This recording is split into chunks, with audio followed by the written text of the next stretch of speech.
Salut l'équipe, cette news change tout pour le Bitcoin et les cryptos les gars, plein de choses à vous dire ce matin. On va parler de beaucoup de petits sujets et plein de choses qui se sont passées ce week-end, c'est complètement barjo ce qu'on est en train de vivre et avec beaucoup d'infos. Donc j'espère que vous êtes prêts avec un BTC ce matin qui prend 1%, 67 600 $. On a Ether qui est plutôt stable, on est en gros à 3500 $ sur le reste de la map. Ce qui est intéressant de voir, c'est Missile Sol plus 4%, Crypto Klebar qui prend 6%, sûrement dû aux yeux laser de Musk, on y reviendra tout à l'heure. Avax qui prend un joli 11%. Dans le reste du tableau, c'est plutôt calme. Il faut descendre à la 37e position pour voir WIF qui prend 7,4%.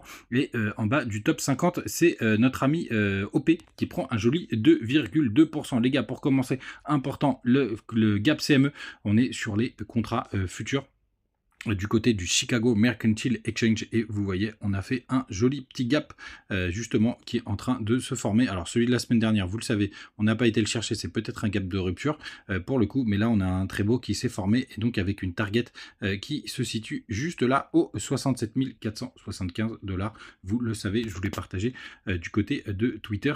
J'ai pris un petit short, on y reviendra tout à l'heure. En tout cas, du côté du daily, du BTC, pour l'instant, on a fait un joli petit pump du week-end, donc assez étonnant, mais vous voyez qu'on est venu se poser sur tous les supports sur le chemin. Pour l'instant, ce matin, on retrace un petit peu, c'est normal les gars, bien entendu, c'est tout à fait normal, puisque tout simplement, on a créé notre petit gap et qu'il faut digérer toute cette jolie petite tendance qu'on est en train de voir. Par contre, là, si jamais on n'a pas de retournement sur cette zone, je pense que c'est directement le haut du range et d'aller chercher les stops de l'ATH, puisque vous voyez, c'est une grosse zone de travail, hein. Vous voyez, toute cette zone a été travaillée sur pas mal de bougies daily. Hop, vous le voyez juste là. Donc c'est normal qu'on stagne un peu sur cette position. Et vous voyez, même sur le RSI, on commence à être un petit peu haut du côté du daily. Le weekly, il est plutôt, je pense, sympathique. Tout simplement avec une belle bougie verte. Voilà, on va regarder ce que ça donne du côté d'Ishimoku. Pour le coup, le support il est à 63 000 $, mais je pense pas qu'on aura besoin d'aller le chercher, donc c'est plutôt pas mal. Pardon, je reviens en daily pour voir ce que ça donne. Hop, et vous voyez, on est repassé quasiment complètement bullish. Vous voyez, ça fait aussi de résistance quand vous avez par exemple là la Tenkan qui se fait rejeter par le bas du nuage. Donc c'est normal qu'on travaille, et pour autant on a la lagging span tout simplement, qui est en train de faire support sur le haut du nuage. Donc attention, on va voir lesquels des deux va gagner, mais c'est plutôt intéressant ce qu'on est en train de voir les gars. Les news qui changent tout. Tout d'abord, on a notre ami Elon Musk qui a remis les laser eyes, c'est sûrement ça qui a fait pumper Crypto Klebar pour le coup, et pour le coup qui fait aussi le joli petit pump du BTC.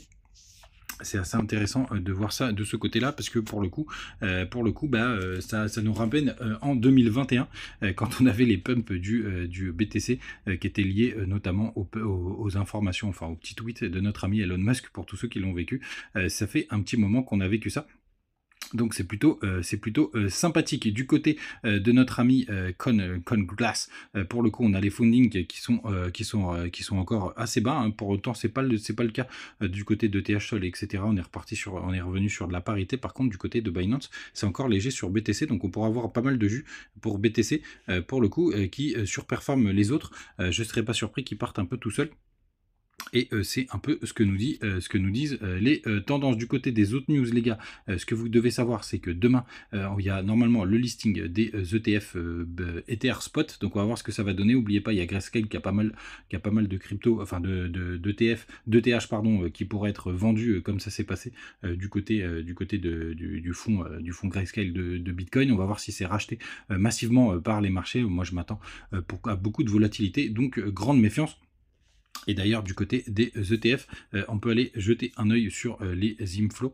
Le dernier c'est assez léger, hein. Il y a eu 32 millions, c'était le 18 juillet, donc plutôt calme. Une news, enfin c'est vraiment les news qui ont été lancées par Elon Musk. L'autre news du jour qui est très importante, qui était la news d'avant-hier, c'est tout simplement Joe Biden qui se retire de la présidence et qui devrait être remplacé par Kamala Harris. Donc ce qu'il faut regarder, c'est ce qui se passe du côté de Polymarket, parce qu'évidemment d'un point de vue strictement crypto, et je rentrerai pas dans des débats politiques, vous savez, c'est pas le lieu pour le faire. C'est Donald Trump qui serait plus favorable à la crypto pour le coup, parce que c'est très clair dans son mandat, mais notamment du côté des démocrates, les gars, pour le coup, ils ont mis un peu de l'eau dans leur vin, puisqu'ils se rendaient compte qu'il y avait quand même pas mal de monde qui est intéressé, notamment aux États-Unis. Et je peux même vous le dire, pour le coup, si je me présentais en tant que président de la République, pour le coup, je parlais énormément de crypto parce que ça réunit beaucoup d'électeurs, notamment sur les taxes, sur pas mal de choses qui se passent de ce côté-là. Donc c'est vraiment une très bonne position. Et donc si vous voulez surveiller en direct live ce qui se passe, ça se passe du côté de Polymarket, qui est un site de paris en ligne où vous pouvez parier pas mal de choses pour le coup. Donc très intéressant. Vous avez notamment sur les cryptos, etc. Et sur les importants, c'est de surveiller. Et ça, je le fais de très très près. Vous voyez le screenshot, hop, que j'avais fait, on était à 66% pour Donald Trump, on est déjà redescendu à 64%, hein, donc il y a pas mal de gens qui pensent que Kamala Harris peut pour le coup avoir plus de chances que Joe Biden, et je suis assez d'accord avec ça. On va voir bien évidemment ce que ça va donner, mais pour l'instant Donald Trump, en tout cas du côté des parieurs, est largement en tête. Donc est-ce que cette news change tout? Pas tant que ça, si vous voulez, parce que je pense que Donald Trump, pour le coup, là, il faudra vraiment beaucoup de choses pour aller le déloger. Il va falloir pas mal l'attaquer, mais suite à sa tentative d'assassinat, je pense que c'est un petit peu impossible qu'il se passe quelque chose. Du côté des autres news, donc le petit gap CME, moi j'ai pris un petit short. Je voulais partager du côté de Twitter. Donc vous le savez, la target, on en a parlé, on va le revoir ensemble. Hop, on revient sur nos petites pages internet, et pour le coup, vous le savez, donc c'est on n'est pas très loin d'ailleurs, on va peut-être le clore en direct live. C'est 67 480 du côté des contrats CME. Regardez, on est en train de le rejoindre petit à petit. J'y crois complètement, comparé à l'autre où pour le coup on a fait un joli petit pump, et c'est pas dit qu'on n'aille pas le chercher, sauf peut-être enfin d'ailleurs je pense qu'on ira le chercher au prochain bear market, si on va pas le chercher dans les prochains jours. Du côté des autres infos, parce qu'il y a pas mal de news ce matin, il y a eu un signal hyper important qui s'est déclenché. Je voulais partager sur l'indicateur de surveillance pour le coup, mais je voulais aussi partager du côté du groupe Telegram réel, parce que là c'est juste les indicateurs. Je vous enverrai les autres infos du côté des autres indicateurs qui sont vraiment intéressants. Et pour moi, c'est un gros signal boule qui pourrait se déclencher. Vous voyez, hop, juste ici, on a eu le croisement MACD en 3 jours. Donc ça, c'est un indicateur, vous l'avez sur tous les échangeurs, il est hyper puissant. Souvenez-vous, par le passé, je vous avais dit, d'ailleurs, quand ça commençait à puer du cul, c'était juste ici, je vous ai dit, attention, énorme signal baissier, puisque le MACD avait croisé en 3 jours, mais surtout avec un oscillateur qui était très très haut. Et vous voyez, derrière, on a eu effectivement un dernier pump, et après, on a eu une belle correction qui nous a quand même emmené jusqu'aux 53 000 $ grosso modo. Donc là, un gros signal qui pourrait se déclencher, c'est sur cette bougie. Donc attention, il va falloir attendre la clôture de ce soir pour le coup, puisque c'est sur une bougie 3 jours. Donc là, le signal n'est pas complètement validé. Il le sera ce soir à minuit, mais je pense qu'il faudrait vraiment qu'on casse très très bas pour qu'il soit complètement invalidé. Donc ça, c'est plutôt pas mal. Et vous pouvez regarder par le passé, surtout quand on vient d'en bas, c'est souvent des signaux qui sont hyper intéressants. Regardez, le dernier signal MACD 3 jours qu'on a eu juste en dessous du niveau 0, hein, vous voyez le niveau 0 de l'histogramme juste là, c'était là, et regardez derrière, on est passé de 24 000 $ à 75 000 $ grosso modo.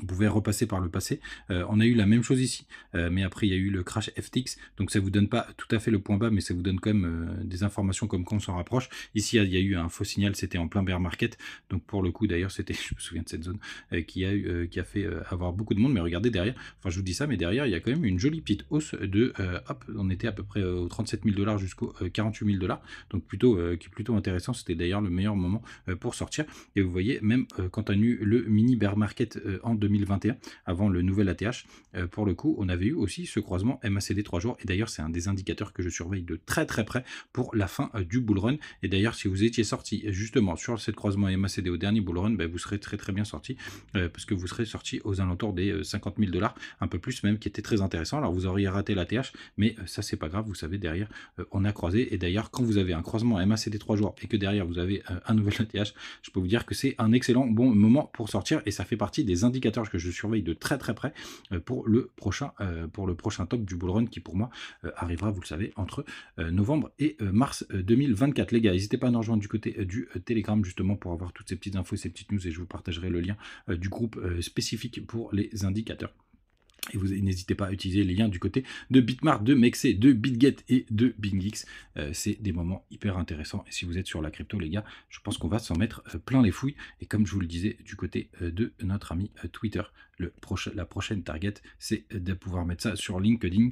Millionnaire, fin du game. Je vous fuck tous. Allez, pour faire plus simple, j'espère que je ne vais pas me faire ban sur YouTube pour cette petite grossièreté. À demain, les gars. Ciao.